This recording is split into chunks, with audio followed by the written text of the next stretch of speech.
What is the most profitable revenue channel for D2C brands that no one is talking about? Is it Google, Facebook, TikTok? No. These can drive a lot of new visitors to your website, but the costs are high with no signs of getting any cheaper. What if the channel I'm referring to could actually offset those costs, allowing you to spend more on acquiring new customers? What is the channel and why is no one talking about it? In the last part of this series, we talked about visitors. This is where most brands focus their attention, but this is only one part of the e-commerce growth equation. An arguably more important ingredient is your LTV or lifetime value. And with the right strategy, your cost to acquire that additional value could be almost nothing. That's why I sat down with our retention team to discuss how we can boost LTV in 2023 using email and SMS. You did all that just to say email? I'm leaving. Wait, hear me out. There's only 5 things you need to do. First is create a data-backed strategy. Look, new customer acquisition is exciting and a great indication that your business is growing. But if you don't dive into the data to see what's happening after the first purchase and map out a strategy for increasing purchases, it can become exhausting and unsustainable. One of the best places to start is first product purchase. For example, Bamboo Earth, our cosmetics brand, has 2 popular first purchase products, with the average repeat rate within 30 days looking something like this. This data should be taken into account when thinking about what product they should push for first-time purchasers, and when they determine which products to highlight depending on a customer stage in their journey. This will help them increase LTV strategically and intentionally. After you've taken a look at your data and which SKUs, when purchased first, drive the most LTV, you're ready for the next step. Optimizing your customer journey automations. In the past, we've talked about the importance of having essential automations in place, but our retention team stressed to me the importance of having custom automations for your customer journeys as well. Are you a single SKU business? Then you'll want to have automations really focused on getting that subscriber to make that first purchase. If you're a high SKU business, on the other hand, you'll want to understand which products tend to get purchased together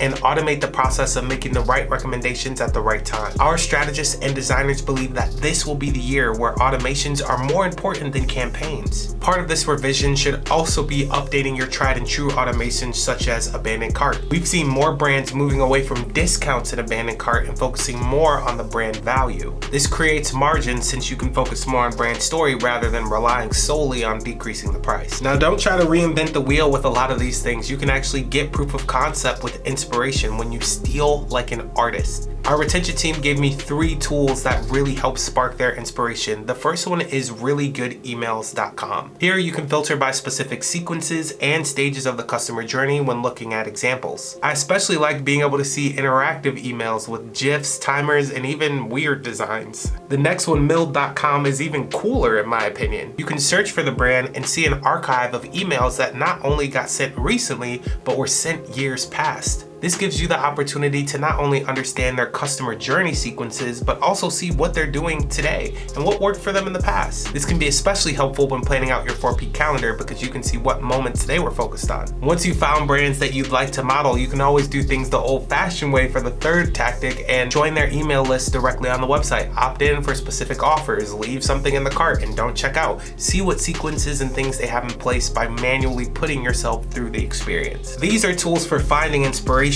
but once you actually have the emails ready to go, how about tools for deliverability, design, and actually copywriting? That's why step number 4 is building your tool belt. I always loved Batman and how he had so many different tools in his belt. That's why I asked the retention team to share their secrets. 3 more tools you need to have. First, email on acid. We use this tool to make sure emails show up properly for our clients on 94 different platforms. Whether that be iPhone, tablet, iPad, desktop, iMac, whatever the new thing might be, you want to make sure that you're not throwing away money by sending an email that people can't even read on their device. Next up is Mail Monitor. Our team uses this tool to make sure that emails being sent actually end up in the inbox and not in spam. Our team told me deliverability is something they're always working on because you can make the best email in the world, but it doesn't matter if it ends up in spam. The final tool for your utility belt is ChatGPT. Now, we can make a full video just talking about how brands could use ChatGPT in their marketing, but just staying in the context of this video,